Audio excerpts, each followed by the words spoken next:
Item ಯಾವುದೇ ಇರಲಿ try ಮಾಡಿ ಆಚಿ ಚಿಕನ್ ಮಸಾಲಾ. ಜೆಡಿಎಸ್ ಅಭ್ಯರ್ಥಿ ಗೋವಿಂದರಾಜು ಗೆದ್ದೇ ಗೆಲ್ತಾರೆ. ವರಿಷ್ಠರು ಅದನ್ನೆಲ್ಲ ತಿಳಿದೇ ಅಭ್ಯರ್ಥಿಯನ್ನ ಕಣಕ್ಕಿಳಿಸಿದ್ದಾರೆ. ಜೆಡಿಎಸ್ ಶಾಸಕಿ ಕರೆಮಾಜಿ ನಾಯಕ್ ಗೆಲುವಿನ ವಿಶ್ವಾಸವನ್ನ ವ್ಯಕ್ತಪಡಿಸಿದ್ದಾರೆ. ನಾವೆಲ್ಲರೂ ಒಗ್ಗಟ್ಟಾಗಿ ಮತ ನೀಡ್ತೀವಿ, ಗೆಲ್ಲುವ ಭರವಸೆ ಇರೋದ್ರಿಂದಾನೇ ಗೋವಿಂದರಾಜು ಅವರನ್ನ ಕಣಕ್ಕಿಳಿಸಿರೋದು ಅಂತ ಕರೆಮ್ಮ ಮಾತನಾಡಿದ್ದಾರೆ.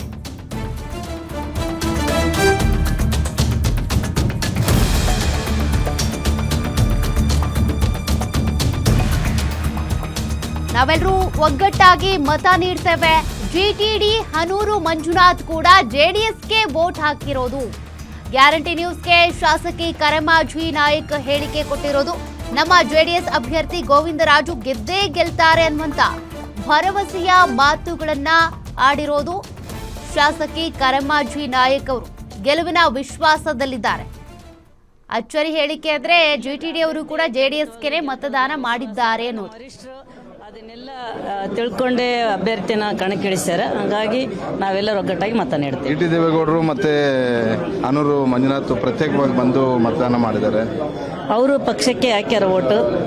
ನಮಗೆ ಆ ಒಂದು ಇದಾದ, ಯಾಕಂದರೆ ನಮ್ಮ ಜಾತ್ಯತೀತ ಜನತಾದಳ ಪಕ್ಷದ ಎಲ್ಲರಿಗೊಂದು ತತ್ವ ಸಿದ್ಧಾಂತ ಅದ. ನಮ್ಗೆ ಯಾರೂ ಅದನ್ನು ಬಿಟ್ಟು ಹೊರಗೆ ಹೋಗಲ್ಲ.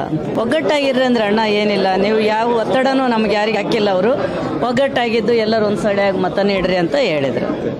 ಇಲ್ಲ, ಅಭ್ಯರ್ಥಿ ಖಂಡಿತವಾಗ್ಲೂ ಗೆಲ್ತದನ್ನ ವಿಶ್ವಾಸ ಅದ. ನಮ್ಮ ವರಿಷ್ಠರು ಅದನ್ನೆಲ್ಲ ತಿಳ್ಕೊಂಡೇ ಅಭ್ಯರ್ಥಿನ ಕಣಕ್ಕಿಳಿಸ್ಯಾರ. ಹಾಗಾಗಿ ನಾವೆಲ್ಲರೂ ಒಗ್ಗಟ್ಟಾಗಿ ಮತ ನೀಡ್ತೀವಿ. ಟಿ ದೇವೇಗೌಡರು ಮತ್ತೆ